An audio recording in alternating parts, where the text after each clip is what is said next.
السلام علیکم ورحمۃ اللہ وبرکاتہ۔ محترم ناظرین، عام طور پر ہم لوگ کھانے کے سلسلے میں دیکھا دیکھی کرتے ہیں اور بہت سے لوگوں کو فالو کرتے ہیں، اور ایک چلی ہوئی چیز کو بھی سنت سمجھنے لگتے ہیں۔ انشاءاللہ آج ہم ایسی 4 باتوں کے متعلق جانیں گے جس کے سلسلے میں عوام کنفیوزڈ رہتے ہیں اور یہ نہیں جانتے کہ آیا وہ سنت ہے یا نہیں ہے، اور غیر سنت کام کو، یعنی جو کام سنت نہیں ہے اس کو سنت سمجھ کے ہم انجام دیتے ہیں، جو کہ درست نہیں ہے۔ جیسے ہم پہلے نمبر پر جو پیش کر رہے ہیں وہ یہ کہ ہم روٹی کے 4 ٹکڑے کرتے ہیں، اور 4 ٹکڑے کرنے کو ضروری سمجھتے ہیں، اور یہ بھی سمجھتے ہیں کہ یہ سنت ہے۔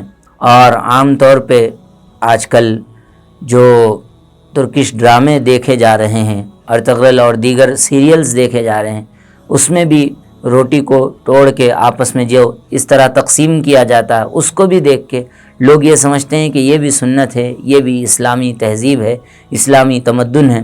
حالانکہ ایسی بات نہیں ہے۔ روٹی کھانا اور اس کے جتنے چاہے ٹکڑے کر لیں، یہ آپ کے اختیار میں ہے۔ اللہ کے رسول صلی اللہ علیہ وسلم سے اس طرح روٹی کے 4 ٹکڑے کرنا ثابت نہیں ہے، اس لیے جو کام سنت سے ثابت نہیں ہے یا حدیث مبارکہ سے ثابت نہیں ہے، اس کو سنت سمجھ کے کرنا درست نہیں ہے۔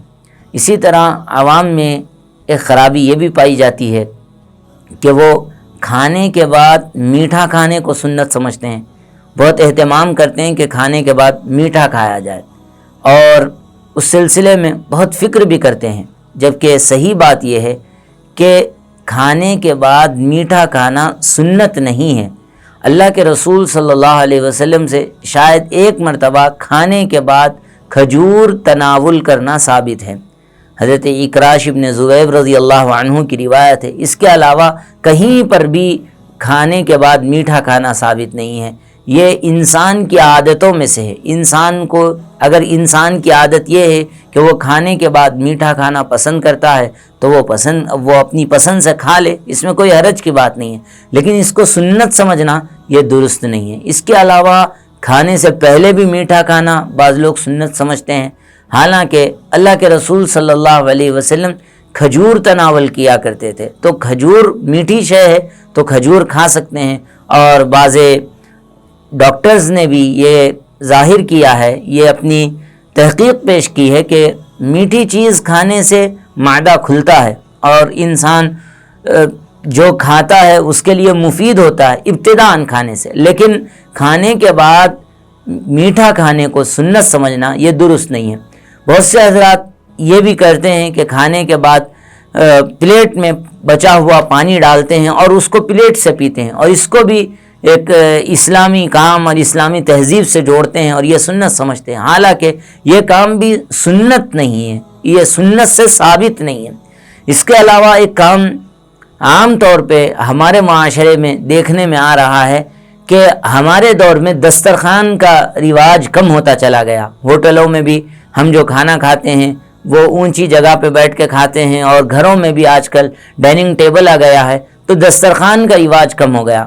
اس کی پریشانی اس وقت ہوتی ہے جب ہم کہیں سفر پہ جاتے ہیں تو ساتھ میں دسترخوان نہیں ہوتا، اور ایسے وقت میں ہم اخبار استعمال کرتے ہیں، اور اس میں بھی اردو اخبار استعمال کرتے ہیں۔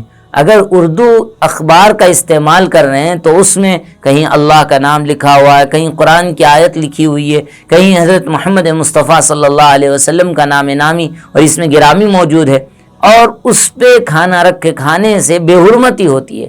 اس لیے ہمیں دسترخوان کا اہتمام کرنا چاہیے، اور اللہ کے رسول صلی اللہ علیہ وسلم سے جو سنتیں ثابت ہیں ان کو سنت سمجھ کر ادا کرنا ہر مسلمان کی ذمہ داری ہے، اور جو سنتیں ثابت نہیں ہیں ان کو چھوڑ کر ان کو سنت سمجھنا غلطی ہے، ان کو سنت کی طرف نسبت کرنا بھی غلطی ہے۔ اس لیے ان کو چھوڑ کر اگر عادت ہے، اچھی چیز ہے، تو کرنے میں کوئی حرج نہیں ہے، اس کو مباح کہا جاتا ہے، شریعت میں اس کو مباح کہا جاتا ہے۔ اگر کر لے تو کوئی حرج نہیں ہے، نہ کرے تو بھی کوئی حرج نہیں ہے، لیکن سنت سمجھنا یہ سراسر غلط ہے۔ اس لیے ان چیزوں کی طرف توجہ کی ضرورت ہے۔ اللہ پاک عمل کی توفیق نصیب فرمائے۔